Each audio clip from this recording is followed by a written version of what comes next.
আসসালামু আলাইকুম বন্ধুরা, কেমন আছেন? আসুন আমরা আজকে নতুন কিছু আপনাদের সাথে শেয়ার করি। আরবের এক গ্রামে ছিলেন একজন হজ্জের মুনাজ্জিম বা ব্যবস্থাপক। তিনি ছিলেন অত্যন্ত পরহেজগার, যিনি গ্রামবাসীকে হজ ও ওমরার ব্যাপারে সহযোগিতা করতেন। তার একজন প্রতিবেশী ছিল, সে ছিল দিনের ব্যাপারে উদাসীন। সালাত সিয়াম কিছুই সে আদায় করত না। এক রাতে হজ্জের ওই মুনাজ্জিম স্বপ্নে দেখলেন কে যেন তাকে বলছে, তোমার ওই প্রতিবেশীকে তুমি ওমরাহ করাও। ঘুম ভাঙার পর এই আশ্চর্যজনক স্বপ্নের কারণে তিনি একটু বিচলিত হলেন। তবে পরক্ষণেই বিষয়টি তার কাছে গুরুত্বহীন মনে হল। দ্বিতীয় রাতে লোকটি একই স্বপ্ন পুনরায় দেখলেন। এতে তিনি আরও বিস্ময়াভিভূত হয়ে পড়লেন। তিনি স্বপ্নের মর্মার্থ অনুধাবন করতে পারছিলেন না। তাই তিনি একজন বিজ্ঞ আলেমের নিকটে গেলেন, যিনি স্বপ্নের তাবির করার ব্যাপারে পারদর্শী ছিলেন। আলেম তাকে বললেন, আপনি যদি আজ রাতেও একই স্বপ্ন দেখেন তাহলে তাকে নিয়ে ওমরাহ সম্পাদন করুন। অতঃপর তৃতীয় রাতেও তিনি একই স্বপ্ন দেখলেন। ফলে পরদিন সকালে তিনি সেই প্রতিবেশীকে খুঁজতে বের হলেন এবং অবশেষে তার সন্ধান পেলেন। পরিচয় পর্ব সেরে তিনি তাকে ওমরাহ করতে নিয়ে যাওয়ার প্রস্তাব দিলেন। এতে প্রতিবেশী লোকটি বিস্মিত হয়ে বললেন, আমি কিভাবে ওমরাহ করতে যাব? আমি তো সালাতই আদায় করতে জানি না। তখন মুনাজ্জিম বললেন, সমস্যা নেই, আপনি যদি চান আমি আপনাকে সালাত তাহলে শিখিয়ে দেব। প্রতিবেশী রাজি হয়ে গেলেন। তারপর তিনি তাকে কিভাবে অজু করতে হয়, কিভাবে সালাত আদায় করতে হয় সব হাতে কলমে শিখিয়ে দিলেন। লোকটি নিয়মিতভাবে 5 ওয়াক্ত সালাত আদায় শুরু করলেন। এবার মুনাজ্জিম বললেন, চলুন এখন আমরা ওমরাহ করতে যাই। দুজনে ওমরাহ পালনের উদ্দেশ্যে যাত্রা করলেন। প্রতিবেশী লোকটি খুব ভালোভাবেই ওমরাহ সম্পাদন করলেন। বাড়িতে ফেরার পূর্বে হজ্জের মুনাজ্জিম তার প্রতিবেশীকে বললেন, আপনি কি আর কিছু করতে চান? তিনি বললেন, হ্যাঁ, আমি মাকামে মাহমুদের পাশে দাঁড়িয়ে 2 রাকাত সালাত আদায় করতে চাই। অতঃপর তিনি মাকামে মাহমুদের নিকটে গেলেন। কিন্তু সালাত আদায়কালে সিজদারত অবস্থায় তিনি মৃত্যুবরণ করলেন।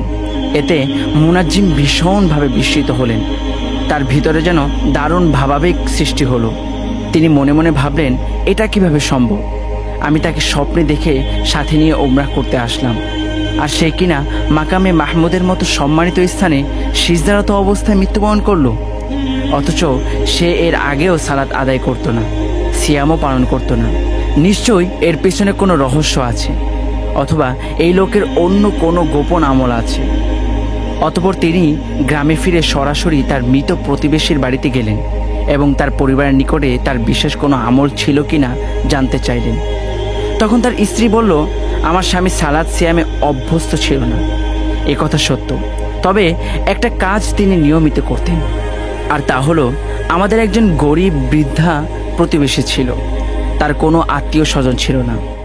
আমার স্বামী তার দেখাশোনা করতেন এবং প্রতিদিন সকাল দুপুর রাতে নিজে গিয়ে সেই বৃদ্ধাকে খাবার দিয়ে আসতেন। আর সেই বৃদ্ধাটি আমার স্বামীর জন্য সব সময় উত্তম মৃত্যুর দোয়া করতেন। হয়তো এই অসহায় মহিলার দোয়ায় আল্লাহ কবুল করেছেন। আল্লাহ তাআলা বলেন, ইন্না রব্বাকা ইয়াবসুতু রিজকা লিমান ইয়াশাউ ওয়া ইয়াকদির ইন্নাহু কানা বিইবাদিহি খাবীরাম বাসীরা।